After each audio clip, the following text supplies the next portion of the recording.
Church क्यों आता हूं? उसकी उपस्थिति में और ज्यादा कनेक्ट होने के लिए। Why church is important? Church is very important. क्योंकि हम बाकी के दिन सब हम संसार में होते हैं, but when we come in the house of the Lord, परमेश्वर का आत्मा हमें पकड़ लेता है ना। पास्टर के पीछे नहीं चलना है। किसके चलना है? पास्टर तो शेपर्ड इसलिए खुदा ने रखा है कि वो उन्हें रास्ता दिखाए। मैं खुद प्रभु से पूछता हूँ, प्रभु मुझे बता मुझे कैसे चलना है। आमीन। पुनरुत्थान जो हुआ है वो यीशु को जीवित करने के लिए तो हुआ, उसे नकारा नहीं जा सकता। पुनरुत्थान हुआ ताकि उसकी बेटी जीवित हो जाए, ताकि उसका बेटा जीवित हो जाए, ताकि उसकी परिस्थितियां जीवित हो जाए, ताकि उसका परिवार जीवित हो जाए, ताकि उसका पति जीवित हो जाए। जीवित होने से मतलब क्या है? मसीह में नया जीवन पाकर उद्धार पा जाए। हालेलुया। आदम में सब मरते हैं, मसीह में सब जीते हैं।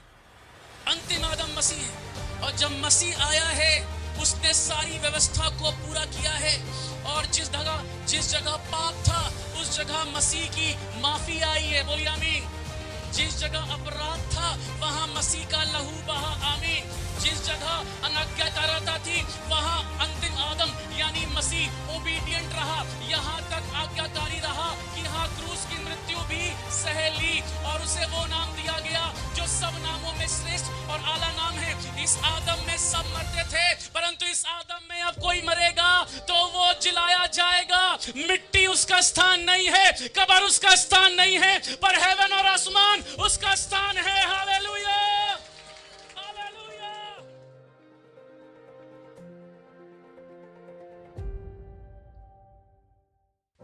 जीसस, यही तो है मृत्युंजय की सामर्थ्य, the presence of the Holi spirit. Presence is so powerful. मैं चर्च क्यों आता हूं? उसकी उपस्थिति में और ज्यादा कनेक्ट होने के लिए। Why church is important? Church is very important. क्योंकि हम बाकी के दिन सब हम संसार में होते हैं, but when we come in the house of the Lord, परमेश्वर का आत्मा हमें पकड़ लेता है, परमेश्वर का आत्मा हमें जकड़ लेता है। भैया आ जाइए यहाँ सामने, पारा भैया।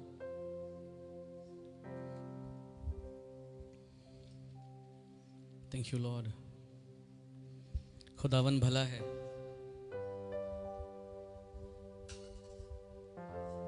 आज के वचन को बांटने से पहले मैं चाहता हूं सब अपनी बाइबलों को पकड़ें और मेरे पीछे प्रार्थना करें।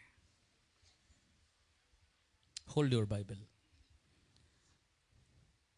बोले, प्यारे पिता, यीशु मसीह के नाम में हम आपके चरणों पे आते हैं और हम प्रार्थना करते हैं कि पुनरुत्थान के वचन को, मृत्युंजय के वचन को, जीवित आशा के वचन को मुझे समझाइए।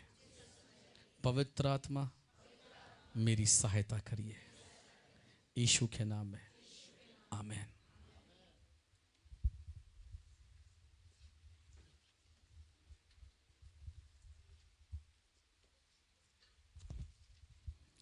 First Corinthians chapter 15।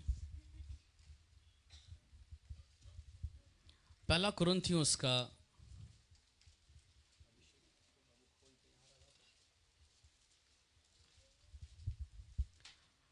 पहला कुरिन्थियों का 15वां अध्याय, और आज का वचन थोड़ा हम उसे समझेंगे। और जिन बातों को मैंने भी कभी नहीं समझा था, मैं पवित्र आत्मा का बहुत धन्यवाद करता हूं कि पवित्र आत्मा इन दिनों में उन बातों को भी मुझे समझाता है। It's about the connection. Sometime we want to understand Bible. कई दफ़ा हम बाइबल समझना चाहते हैं पर हम उसे समय नहीं देते। किसी भी चीज़ को समझने के लिए उसे समय देना है। आमीन। किसी भी रिश्ते को समझने के लिए उस रिश्ते को समय देना है। उस मित्र को समझने के लिए उस मित्र को समय देना है। अगर हम समय ही नहीं देते तो हम कैसे समझेंगे? और ये तो बाइबल है, परमेश्वर का वचन है। बिना समय दिए, बिना प्रार्थना किए, बिना परमेश्वर से मांगे, बिना घुटने पर जाए, बिना आंसू बहाए परमेश्वर हमें देता है। लेकिन जो बहुत कीमती है वो हमें तब देता है जब उसकी हम क्लोजनेस में जाते हैं। मैं यहाँ पर ये बताने के लिए नहीं हूँ कि मैं कितना क्लोज हूँ गॉड के, नहीं, मैं जितना उतना आप भी हैं, है ना। सबसे अच्छी बात हमारे मसीही जीवन में क्या है? खुदा बाप हमें इक्वली प्यार करते हैं। आमीन। किसी को 200 ग्राम, किसी को 600 ग्राम, 1 किलो नहीं, पौवा, आधा किलो, 1 किलो, पर सबको इक्वली, बराबर। आमीन, हालेलुया।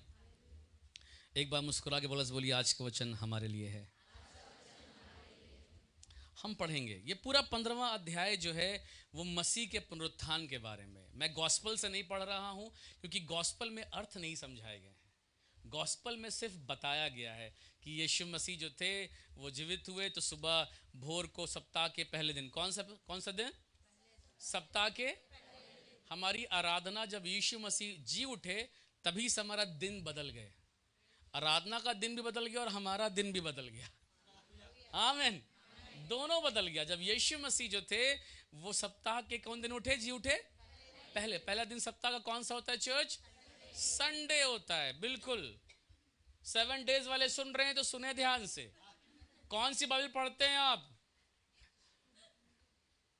लूका पढ़िए, यूहन्ना पढ़िए, वहां लिखा है सप्ताह के पहले दिन यीशु मसीह जी उठा। क्या करके जी उठा? व्यवस्था को पूरी करके, कंप्लीटेड, सब कुछ। क्योंकि जो काठ पे लटकाया जाता है वो श्रापित होता है, और उसने सारी व्यवस्था कंप्लीट कर दी। कहां पे? क्रूस पे। आमीन। और सप्ताह के नई दुनिया शुरू, नया कवनेंट आ गया, नई जिंदगी आ गई, सब कुछ नया हो गया। आमीन। नया हमें बहुत अच्छा लगता है, और जब नया आता है तो पुराने को आदमी छोड़ देता है। ये तो ऐसे ही कि नए जूते मिले, पुराना वाला आप हाथ में लेके चल रहे हो। ऐसा कोई करता है क्या? नया सूट पहन के आई हूं, पुराना वाला हाथ में लेके चल रही हूं। नया पर्स पकड़ा है, पुराना वाला मम्मी को पकड़ा दिया है। नहीं। When we receive new gift from God, हम पुराने को छोड़ देते हैं। सिंपल है बिल्कुल। पुरानी वाचा खत्म, नई वाचा आ गई। Old covenant finished, new covenant we have received in Christ Jesus. Amen. Hallelujah. बोलो पुराना गया, नया आया, सब नया आया। पुरानी बातें बीत गई, देखो सब दिन भी सैटरडे से। आमीन। और नए में तो सब दिन आराधना कर सकते, चाहे संडे हो या मंडे। रोज खाओ अंडे नहीं, संडे हो, मंडे, ट्यूसडे, रोज करो आराधना, रोज करो प्रार्थना। आमीन, हालेलुया। और आज 2-3 बातों को आपके साथ रखूंगा, और मैं विश्वास करता हूं आप सुनेंगे, आपको मजा आ जाएगा। मैं सच कहता हूं, मजा आ जाएगा, आत्मा मजा आ जाएगा, मन। और जब आपको मजा आए तो आज एकदम फ्री, आज सेलिब्रेशन का दिन। आमीन। और आपको यदि कोई बात अच्छी लग जाए तो आज वचन दूसरे तरीके से हम सुनेंगे। उसमें करना क्या है? आपको खड़े होना, बोलना हालेलुया, प्रेज द लॉर्ड, ताली बजाना है। कोई आपको कहेगा पागल है, एक्स्ट्रा कर रही है। कोई मुझे कुछ भी समझे, क्या फर्क पड़ता है? मैं तो यीशु का बच्चा हूं। आमीन, हालेलुया।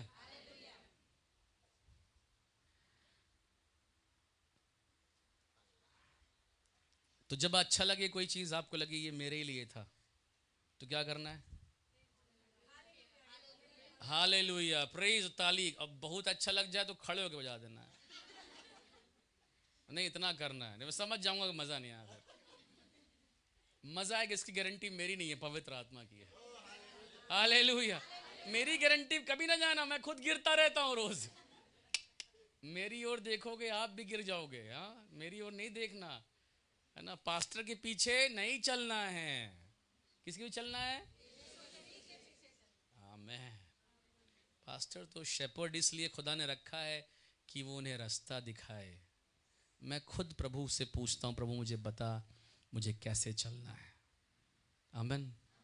ये अच्छी बात है अनुग्रह कि भैया जगह पूरी फुल है, आप इधर साइड दाहिने में आ जाइए, चले जाइए, निकल जाए, जल्दी सहायता, जल्दी से निकल जाए, वचन शुरू रहा है, बिल्कुल डिस्टर्ब नहीं करेंगे, जल्दी से। नन्हे मुन्ने प्यारे बच्चों आओ चले यीशु से मिलने चले। ओके, हम पढ़ेंगे पहला कुरिन्थियों उसका 15वां अध्याय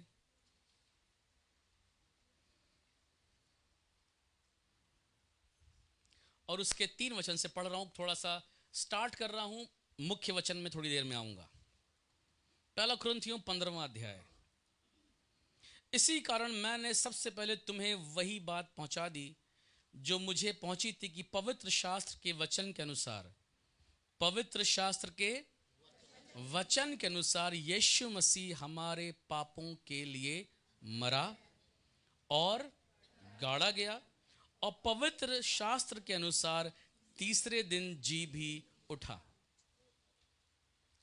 कैफा को तब 12 को दिखाई दिया,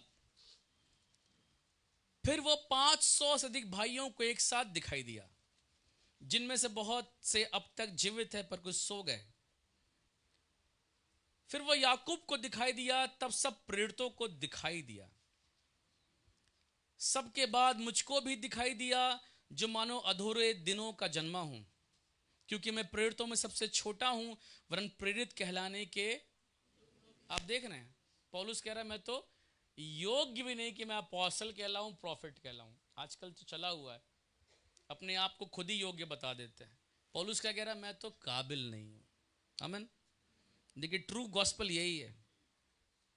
मैंने परमेश्वर कलीसिया को सताया था, परंतु मैं जो कुछ भी हूं परमेश्वर के अनुग्रह से हूं। उसका अनुग्रह जो मुझ पर हुआ व्यर्थ नहीं हुआ, परंतु मैंने उन सब से बढ़कर परिश्रम भी किया। तो अभी ये मेरी ओर से नहीं हुआ, परंतु परमेश्वर के अनुग्रह से जो मुझ पर था। हालेलुया। हेडिंग हमारा पुनरुत्थान। अभी जो हमने पढ़ा वो था मसीह का पुनरुत्थान। सी इट इज, बहुत मजा आएगा, बोलो मजा आएगा। अभी जो हम पढ़ रहे थे वो था मसीह का पुनरुत्थान। अभी हम लोग, आज पूरी दुनिया मसीह का पुनरुत्थान देखेगी, पर आज हम कलीसिया में हमारा पुनरुत्थान हम देखेंगे। आमीन। The message is my resurrection. Today's message is my resurrection, मेरा पुनरुत्थान। हालेलुया। इट्स सुनने में इतना आनंदित लगता है मुझे, मेरा पुनरुत्थान। It's my resurrection. मैं खुदा का बहुत धन्यवाद करता हूं। अभी आप ना बैठे होते तो मैं तो बस गाने गाता, आराधना करता, प्रभु बस इतना कहता, प्रभु धन्यवाद मृत्युंजय की सामर्थ देने के लिए, मुझे जीवित करने के लिए। पुनरुत्थान जो हुआ है वो यीशु को जीवित करने के लिए तो हुआ, उससे नकारा नहीं जा सकता। पुनरुत्थान हुआ ताकि उसकी बेटी जीवित हो जाए, ताकि उसका बेटा जीवित हो जाए, ताकि उसकी परिस्थितियां जीवित हो जाएं, ताकि उसका परिवार जीवित हो जाए, ताकि उसका पति जीवित हो जाए। जीवित होने से मतलब क्या है? मसीह में नया जीवन पाकर उद्धार पा जाए। हालेलुया, हालेलुया, आमीन। खुदा का शुक्र करता हूं मैं परमेश्वर के कलाम के लिए।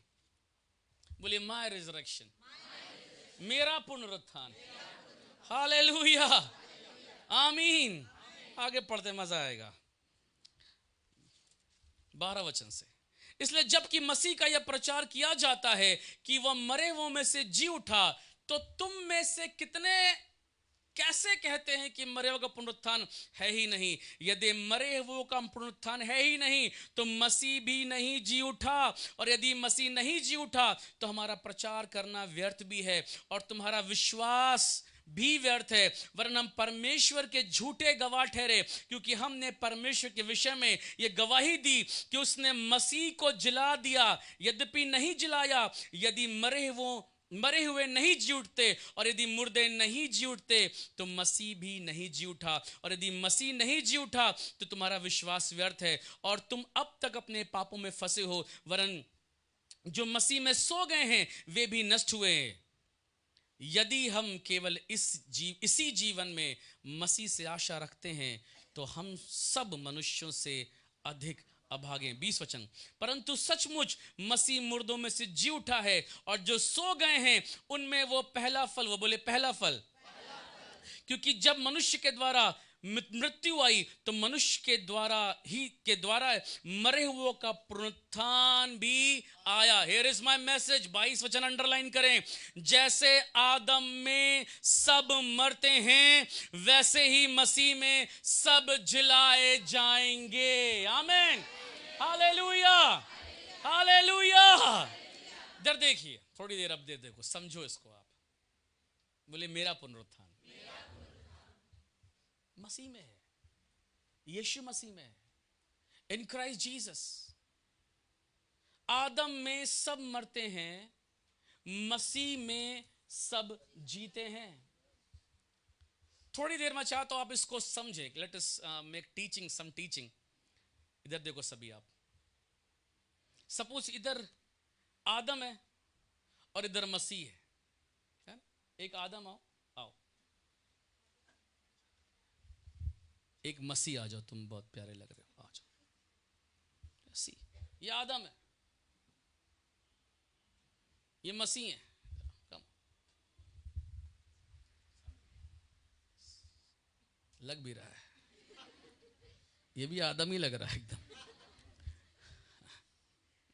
सी, बाइबल कह रही है आदम में सब मरते हैं। क्यों आदम में सब मरते हैं? और आदम का स्वभाव हमारे शरीर में आज भी पाया जाता है। पर जितना ज्यादा, समझिए इसको, आप क्यों गुस्सा कर लेते हैं? आप क्यों चिड़चिड़े हो जाते हैं? आप क्यों बात नहीं मानते? आप क्यों जो करना चाहिए आप नहीं करते? आपकी मम्मी क्यों प्रभु का वचन नहीं मानती? आपके पापा क्यों प्रभु का वचन नहीं मानते? मैं आज आपको समझा देता हूं क्यों नहीं मानते। समझ जाओगे तो उनसे आप प्यार करोगे। बोलो आमीन। क्योंकि हम पैदा जब होते हैं, हमारे अंदर आदम का स्वभाव होता है।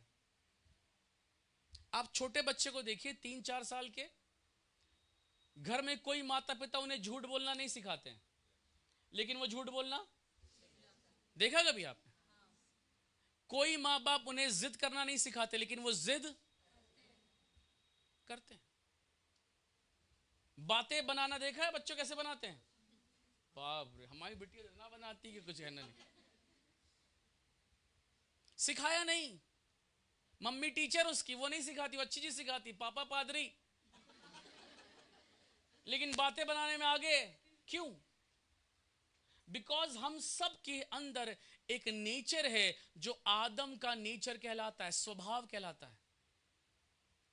और ये आदम का स्वभाव हमारे अंदर बढ़ता है, ग्रो करता है।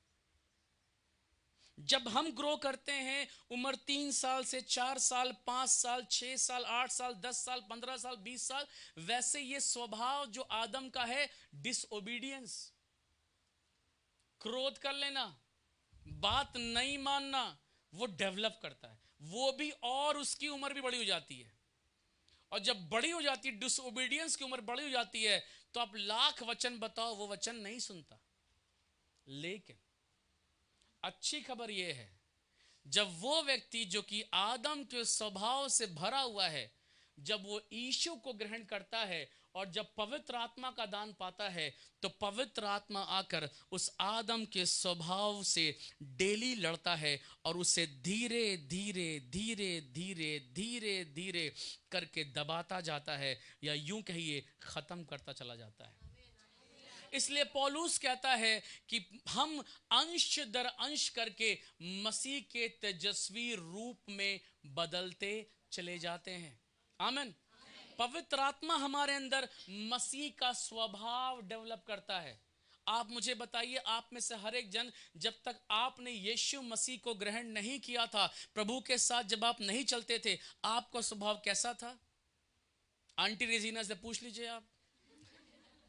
आंटी माफी चाहता हूं, आंटी कल परसों कह रही थी गुड फ्राइडे में कॉलर पकड़ लेती थी, तो छोड़ेगा कि नहीं? आंटी पहली अगर इनसे 8-10 साल पहले वाले आंटी साहब मिल रही होते तो आप भाग जाते। मैं मिला हूं, मैं जानता हूं, but she received Christ in her life. उन्होंने यीशु को अपने जीवन में ग्रहण किया, और जब ग्रहण किया तो धीरे धीरे धीरे उनका स्वभाव बदल चला गया, उनकी बोली बदलती चली गई। हम यीशु को ग्रहण करते हैं, पवित्र आत्मा की सामर्थ को ग्रहण करते हैं, मृत्युंजय की सामर्थ है वो पुनरुत्थान की सामर्थ है वो, और जब वो हमारे अंदर आता है हम बदलते हैं। आमीन। So here is Adam, sorry मसीह, आदम इधर है। ओके, अब आदम के अंदर जो है वो अपराध है, उसने परमेश्वर की बात नहीं मानी, बीवी की मानी, इसके अंदर पाप है, इसके अंदर अनाज्ञाकारिता है, डिसोबीडियंस है, और बिकॉज ऑफ आदम उसकी जनरेशंस भी पापी होती हैं। दाऊद कहता है, देख मैं पाप के साथ अपनी माता के गर्भ में आया। रिमेंबर, दाऊद भी इस बात को जानता था। पापी, अनाज्ञाकारिता, अपराध, और सबसे डेंजरस चीज जो आदम के अंदर थी वो थी मृत्यु। पढ़ लीजिए जेनेसिस चैप्टर 3, इसको खोले रहिएगा, पढ़िए उत्पत्ति उसका 3 अध्याय।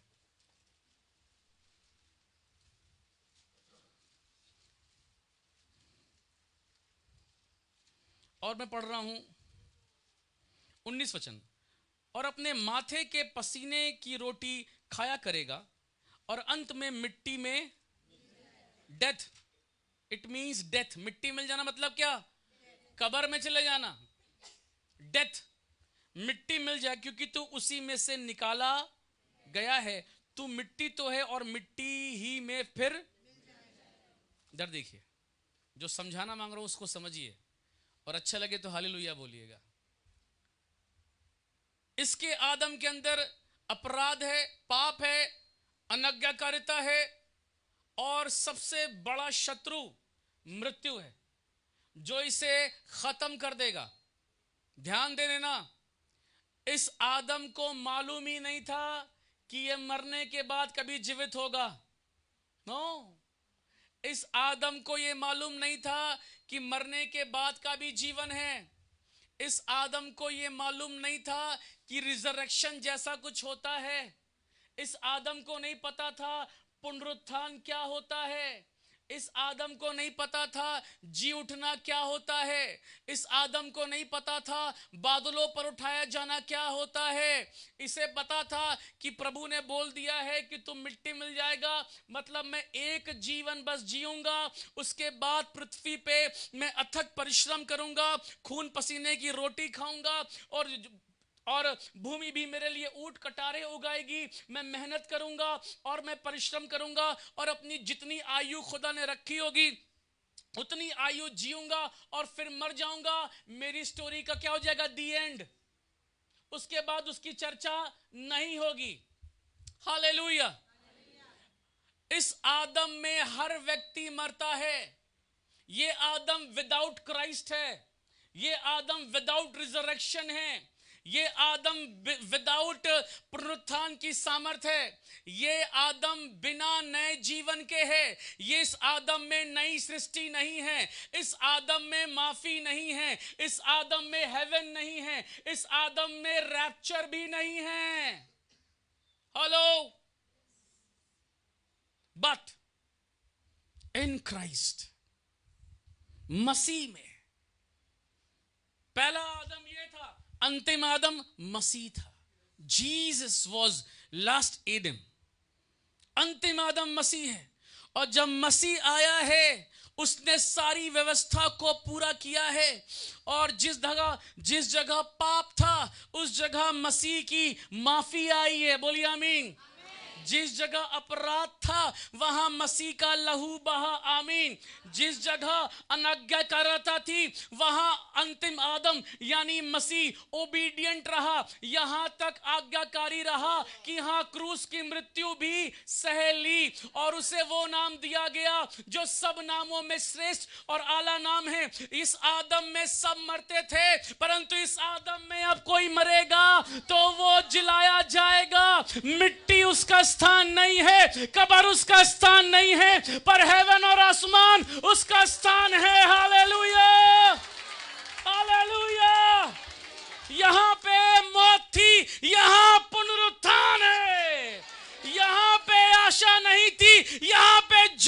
आशा है। यहां पे आनंद नहीं था, यहां पे स्वर्गों का आनंद है। हालेलुया। क्या आप समझ रहे हैं? आमीन। हमारे पास जो भी शारीरिक है वो हमें आदम से मिला है। कुड़कुड़ाना, बुड़बुड़ाना, चोरी का विचार, व्यभिचार का विचार, हम गिर जाते हैं, हम टूट जाते हैं, यह हमें सब आदम से मिला है, सब आदम से। जब मैं पैदा होता हूं, मैं बड़ा होता हूं, मैं झूठ बोलता हूं, मैं बुराई करता हूं, मैं किसी के पैसे का लालच कर लेता हूं, मैं खुदा बाप की बात सुनकर भी उसे नहीं मानता। ओ, मैं एकदम आदम से स्टक हूं। चाहे खुदा कितना भी बताए, मैं बात नहीं सुनूंगा। I love Adam. That's why, yes, प्रभु ने मना किया फल नहीं खाना, हम तो खा। प्रभु ने मना किया ये काम नहीं, मैं तो करूंगा। आदम, आदम, आई लव आदम। प्रभु ने मना किया है लेकिन मैं करूंगा। आदम। बट वहां मसीह देख रहा था कि मेरी हर संतान मेरी संतान है, मैंने इसे पैदा किया है, ये आदम कैसे ले लेगा इसे?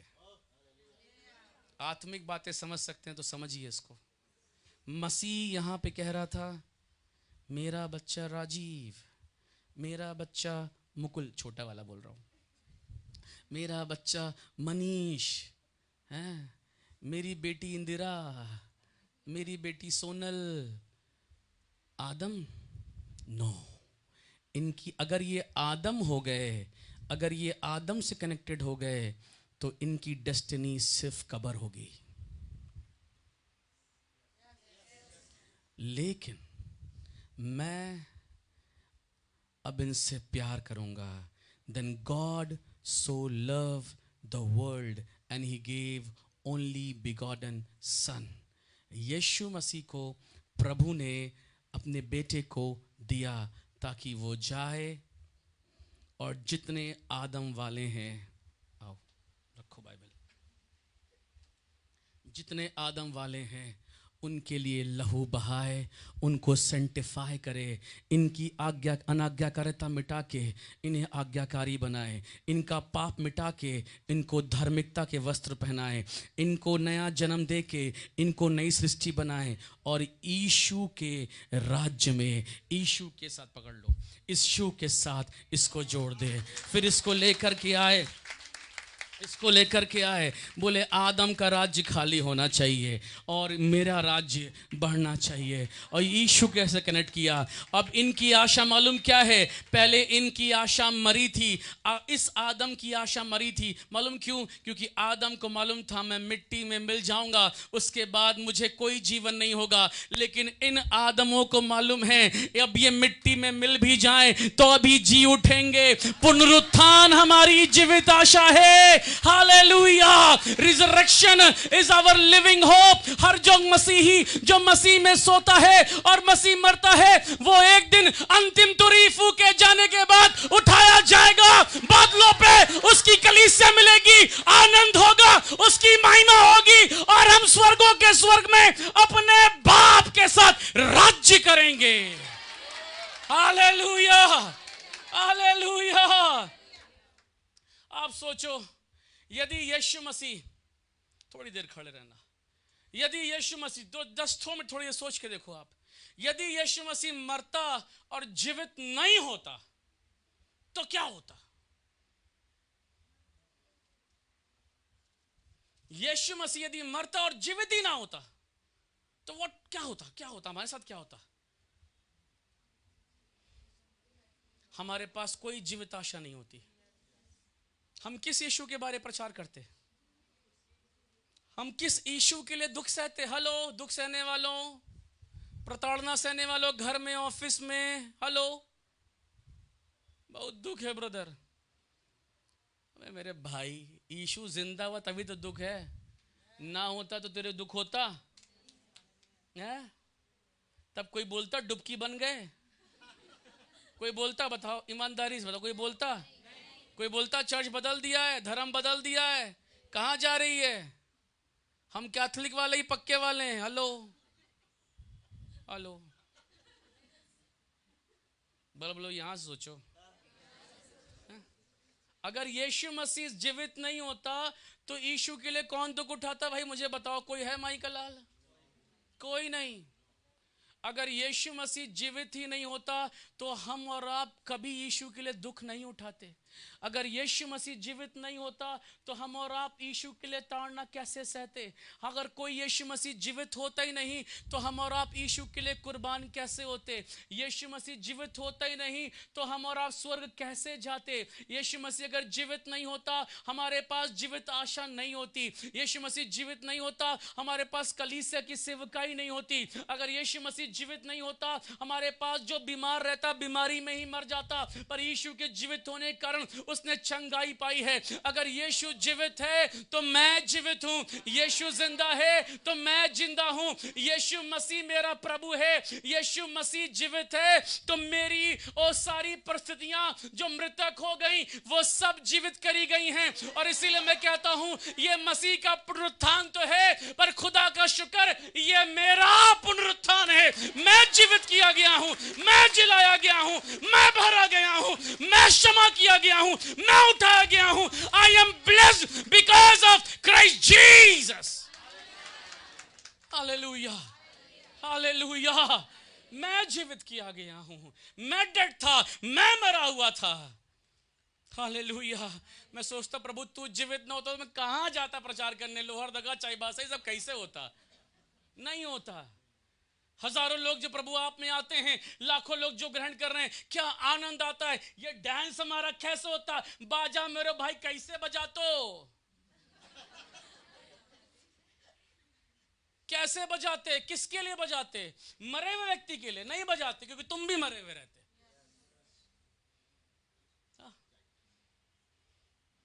मरे हुए आदमी के लोग खर्चा करता है बस क्रियाक्रम में, उसके बाद उसका खर्चा खत्म। हम और आप खर्चे ही खर्चा करे पड़े हैं। क्यों? क्योंकि यीशु जिंदा है। Hallelujah hallelujah. हमारा दिल खुला है, हमारा अकाउंट खुला है, हमारी जेब खुली है। You know why? What is the reason? मैं खुदा के लिए क्यों करता हूं? मैं खुदा के लिए क्यों खर्च होता हूं? Because I am not dead, I am alive and I know my God is alive. Hallelujah. मेरे पास एक जीवित आशा है। और खुदा का खादिम कहने लगा, अगर यदि हम केवल, बैठ जाओ, थैंक यू, यदि हम केवल इसी जीवन में मसीह से आशा रखते हैं तो हम बहुत अभागे हैं। हम जीवित लोग हैं और हमारी आशा स्वर्ग की है। Hallelujah hallelujah. ये संदेश, मेरी प्रार्थना है आप समझ जाओ, आपके दिन बदल जाएंगे, आपकी सेवकाई की शैली बदल जाएगी, आपका व्यवहार बदल जाएगा। आज से अपने अंदर चेंज पाओगे। आप अपने घर जाओगे, अपनी बीवी गले लगाओगे, प्यार मार के, झप्पी मार के 2 पप्पी लोगे और कहोगे I love you my darling. शादी के बाद 5 साल तुझे नहीं लगाया था गले, आज लगाता हूं, क्योंकि यीशु मसीह में मुर्दा नहीं पर जीवित हूं। जीवित लोग प्यार करते हैं, मुर्दे प्यार नहीं करते। जीवित, थैंक यू भैया। जीवित लोग माफ करते हैं, मुर्दे माफ नहीं करते। जीवित लोग भूल जाते हैं, मुर्दा कुछ भूलता है क्या? नहीं भूलता। यू आर जीवित पर्सन। आपका पुनरुत्थान हो गया है। पानी में गए, ऊपर आए, ये हुआ पुनरुत्थान। पाप के स्वभाव को, पाप के जीवन को दफना दिया, गाड़ दिया, मसीह में नया जीवन पाया है। अब मैं मसीह के किंगडम में हूँ। नई सृष्टि मतलब नए किंगडम में हूँ। हालेलुया। आदम में सब मरते हैं परंतु मसीह में सब जिलाए जाते हैं। मैं आपसे कहना मांगता हूँ, बाइबल कह रही है वापस आए। थैंक यू जीसस, धन्यवाद प्रभु का। 1 कुरिन्थियों 15वां अध्याय, वापस आए। 20 वचन, कोई जोर से पढ़े, सुनिएगा। परंतु सचमुच मसीह मुर्दों में से जी उठा है, और जो सो गए हैं उनमें वो पहला फल हुआ। इधर देखिए, हेलो हेलो, ये वचन समझ में मुझे बहुत देर में आया था। मैं आपको, आप आशीषित लोग हैं, आपको 2 मिनट में समझ में आ जाएगा। मुझे बहुत देर में आया था।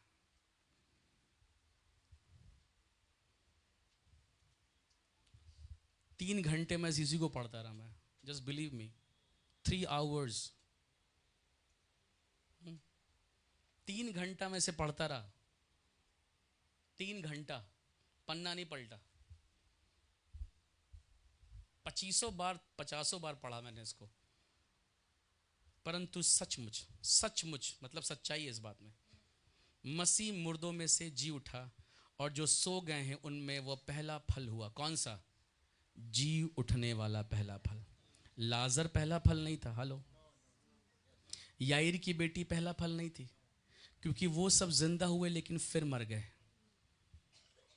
ध्यान से सुनिए, आदम के पास पुनरुत्थान की आशा नहीं थी, ना इब्राहिम के पास पुनरुत्थान की आशा थी, ना इसहाक के पास मृत्युंजय की सामर्थ थी, ना याकूब के पास रिजरेक्शन पावर थी, ना मोसेस जो कि बहुत अच्छा अगुआ था उसके पास रिजरेक्शन पावर थी। वो तो मर गया, उसको प्रभु ने वहीं मिट्टी दे दी, रास्ते में ही मिट्टी दे दी। वो तो अपनी जगह पहुंच भी नहीं पाया। इजरायली रास्ते में ढेर हो गए, उनको वहीं मिट्टी दे दी गई। उनके पास पुनरुत्थान का संदेश नहीं था, उनके पास रिजरेक्शन का संदेश ही नहीं था। पावर तो आप छोड़ दीजिए। बट बाइबल क्यों कह रही है यीशु मसीह पहला फल था? आइए हम पढ़ेंगे निर्गमन उसका 23 अध्याय। निर्गमन उसका 23 अध्याय,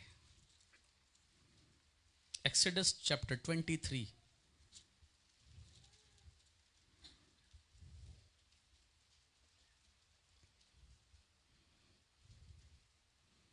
और हम पढ़ेंगे उसके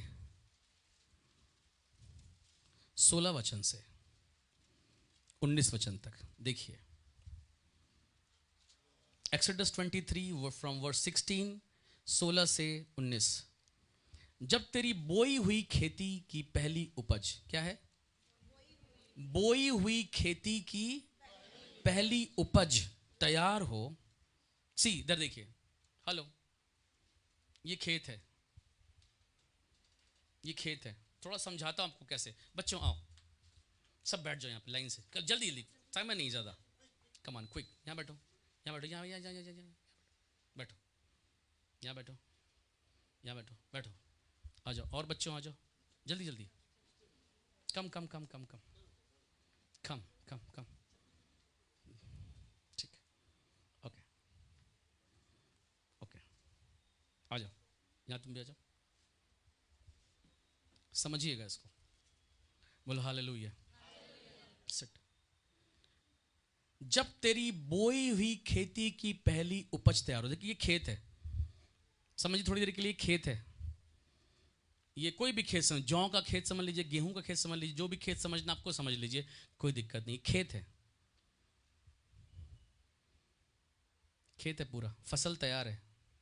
ओके, फसल तैयार है, पूरा खेत है, फसल है, सारी फसल है। ये स्क्वायर शेप में समझ लीजिए, खेत है, फसल है। जब तेरी बोई हुई खेती की पहली उपज तैयार हो, तब कटनी का पर्व मनाना। वर्ष के अंत में जब तू परिश्रम के फल बटोर के ढेर लगाए, तब बटोरन का पर्व मनाना। प्रति वर्ष 3 बार तेरे सब पुरुष प्रभु यहोवा को अपना मुंह दिखाएं। तेरे बलि पशु का लहू खमीरी रोटी के संग न चढ़ाना, और न मेरे पर्व के उत्तम बलिदान में से कुछ सवेरे तक रहने देना। अपनी भूमि की पहली उपज, यहां आया, हियर इज द पॉइंट। अपनी भूमि की पहली उपज का पहला भाग, पहली उपज का पहला भाग। अभी हमने वहां क्या पढ़ा? पहला फल, फर्स्ट फ्रूट। ये पूरी खेती है, और ये पूरी खेती हमारी है। हम, बाइबल कहती है परमेश्वर से प्रार्थना करो कि वो मजदूरों, रिमेंबर वर्ड्स, मजदूरों को भेजे, क्योंकि खेत तो पके हुए हैं, तैयार हैं, रेडी हैं। पर यदि मजदूरी नहीं होगा, अगर कटनी नहीं होगी, तो खेत क्या होगा? आप बताओ। बर्बाद हो जाएगा। यस, अगर कटनी ही नहीं होगी चर्च, तो फसल बर्बाद हो जाएगी। चाहे कितना भी अच्छी फसल हो, अगर आप उसे छोड़ देंगे और काटेंगे नहीं, आई गारंटी वो क्या हो जाएगी? बर्बाद हो जाएगी। खुदा तेरा धन्यवाद। लिसन, यीशु मसीह इस खेत का, यानी हमारी आत्माओं के खेत का, पूरे विश्व में पहला भाग, उठो बेटा, फर्स्ट फ्रूट, पहला भाग, जीसस, इस खेत का पहला भाग जो था वो परमेश्वर के लिए बलिदान किया गया। आमीन। और जैसे ही ये, इधर आ जाओ, ये जैसे ही ये जीसस पहला फल खेत का, आमीन, कितने लोग समझ रहे हैं? पीछे समझ में आ रहा है? पहला फल खेत का जब ये सैक्रिफाइस हुआ, जब ये कुर्बान हुआ, अपने आप को दे दिया और मृत्युंजय होके जिंदा हुआ, तब इनकी भी कटनी हुई। हालेलुया। तब इनकी भी कटनी हुई, तब ये लोग भी जिलाए गए, ये लोग जिलाए गए, ये लोग जीवित कर दिए गए। अगर यीशु मसीह पहला फल नहीं बनता तो सारी खेत बर्बाद हो जाता, हम और आप बर्बाद हो जाते, हमारे और आपके जीवन में आशा नहीं होती, हम और आप डेड हो जाते। But because of Jesus he became the first fruit. पवित्र पहला फल यीशु बन गया ताकि सारा खेत बचा लिया जाए। Hallelujah, hallelujah, oh praise the Lord. व्यवस्था विवरण उसका 26वां है। बैठो बैठो बच्चों, बैठो। ड्यूटरोनॉमी 26, व्यवस्था विवरण 26 अध्याय। धन्यवाद खुदावन। Hallelujah, praise you Jesus. Oh, 26 अध्याय पहले वचन से, फिर जब तू उस देश में जिसे तेरा परमेश्वर यहोवा तेरा निज भाग करके तुझे देता है पहुंचे, पूरा देश, और उसका अधिकारी होकर उसमें बस जाए, तब जो देश तेरा परमेश्वर यहोवा तुझे देता है उसकी भूमि की भांति भांति की कौन सी उपज? सी पहली उपज यीशु नहीं बनता तो बाकी की उपज कभी ब्लेस्ड नहीं होती। तू अपने घर लाएगा, उसमें से कुछ टोकरी में लेकर उस स्थान पर जाना जिससे तेरा परमेश्वर यहोवा अपने नाम का निवास करने को चुन ले। इसको आत्मिक समझिए, यीशु को अपना निवास होने के लिए प्रभु ने चुन लिया। और उन दिनों के याजक के पास जाकर यह कहना, मैं आज तेरे परमेश्वर यहोवा के सामने निवेदन करता हूं कि यहोवा ने हम लोगों को जिस देश के देने की हमारे पूर्वजों शपथ खाई थी उसमें मैं आ गया हूं। तब याजक तेरे हाथ से वो टोकरी लेकर तेरे परमेश्वर यहोवा की वेदी के सामने रख दे। इधर देखो आप, याजक एक काम करे, जो पहली फ्रूट आई है वो लेकर परमेश्वर की वेदी पर। यीशु मसीह टोकरी में पहला फल है जिसने अपनी लाइफ को दे दिया परमेश्वर को पहले फल के रूप में, ताकि उसके मारे जाने, गाड़े जाने और रिजरेक्शन से बाकी का सारा फल खेत का, सारी फसल खेत की, सारे लोग परमेश्वर के राज के ब्लेस्ड हों और परमेश्वर को ग्रहण योग्य हों। हालेलुया, परमेश्वर को ग्रहण योग्य हों, परमेश्वर को ग्रहण हो जाएं। मैं प्रभु का बहुत धन्यवाद करता हूँ। यीशु हमारा पहला फल बना ताकि पूरी फसल बचा ली जाए। हालेलुया। हम उसके द्वारा, रोमियो 8 अध्याय, इट्स वेरी पावरफुल। रोमियो 8 अध्याय, खुदा तेरा शुक्र करता हूँ। रोमियो 8 अध्याय, प्रभु धन्यवाद पवित्र आत्मा। 8 अध्याय 35 वचन से, रोमियो 8 अध्याय 35 वचन से देखिए क्या लिखा है। कौन हमको मसीह के प्रेम से अलग करेगा? क्या क्लेश या संकट या उपद्रव या अकाल या नंगाई या जोखिम या तलवार? ये नहीं कह रहा ये सब आएगा, नहीं, कह रहा है कौन अलग करेगा, कौन अलग करेगा।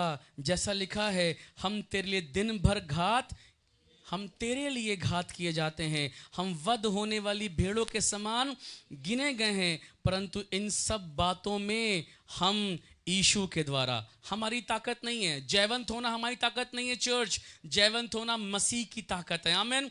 हम उसके द्वारा जिसने हमसे प्रेम किया जयवंत से भी बढ़कर हैं। हम उसके द्वारा, हम किसके द्वारा? हम यीशु के द्वारा जयवंत से बढ़कर हैं। हम यीशु के द्वारा जयवंत से बढ़कर हैं। ओ कैसे कैसे कैसे कैसे कैसे?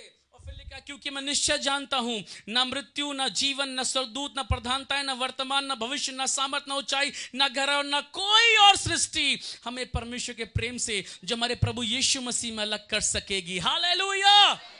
होता क्या है, होता क्या है, होता क्या? बेटा आओ इधर आओ, बताता हूं, बताओ हुआ क्या। देखो समझो इसको, हुआ क्या। सी, हम सोचते हैं हम जयवंत से बढ़कर हैं। प्रीचर्स प्रीच हम यीशु में जयवंत से बढ़कर हैं, हम जयवंत से बढ़कर हैं। हटो यार, कहां क्या बात करते हो? पूरा सेंटेंस है हम मसीह में जयवंत से बढ़कर हैं। डोंट स्पीक फॉल्स सेंटेंस, कभी मत बोलो आधा वचन। सी, आओ बांधो।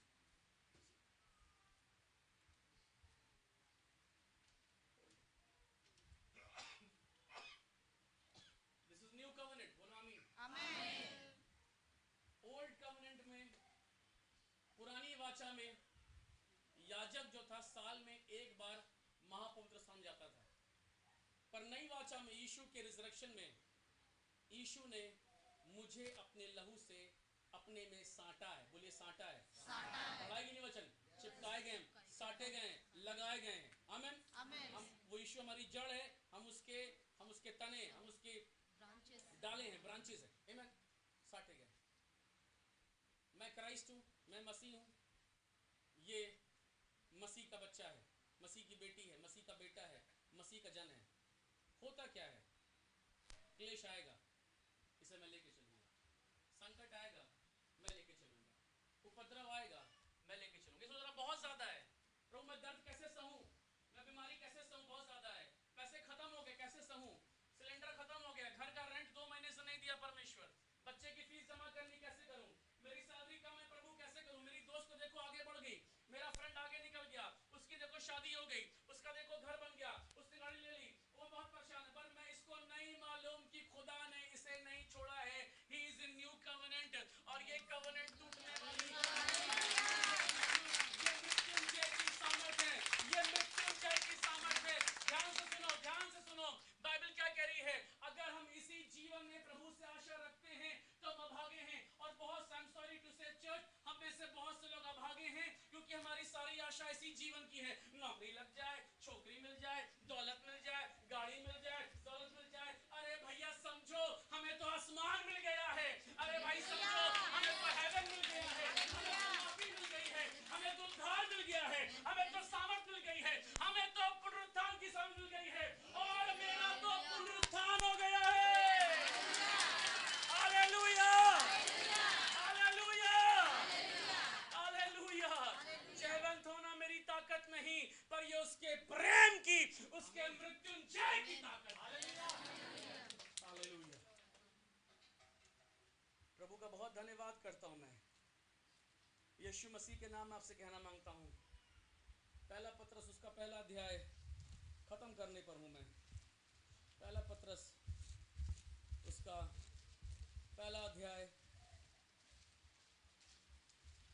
और उसके 3 वचन से, हमारे प्रभु यीशु मसीह के परमेश्वर और पिता का धन्यवाद हो, जिसने यीशु मसीह के मरे हुओं में से जी उठने के द्वारा आमीन, अपनी बड़ी दया से हमें जीवित आशा के लिए, मैं इसको पढ़ता हूं, पुनरुत्थान दिया है। अर्थात एक अविनाशी और निर्मल और अजर मिरास के लिए, जो तुम्हारे लिए कहां रखी है? अभागे कहां ढूंढ रहे हैं? पृथ्वी पर।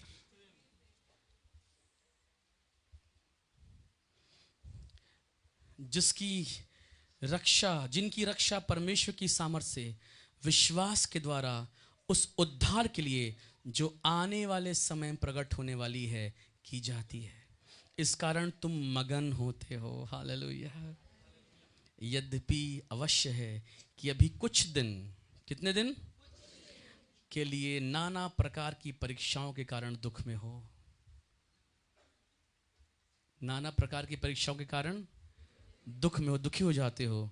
सुनिएगा, और यह इसलिए है कि तुम्हारा परखा हुआ विश्वास जो आग से ताए हुए नाशवान सोने से भी कहीं अधिक बहुमूल्य है, यीशु मसीह के प्रकट होने पर प्रशंसा और महिमा और आदर का कारण ठहरे।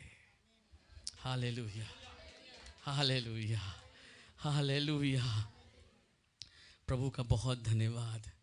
आदम में तो सब मरते हैं, पर मसीह में मैं जिलाया गया हूँ। This is my resurrection.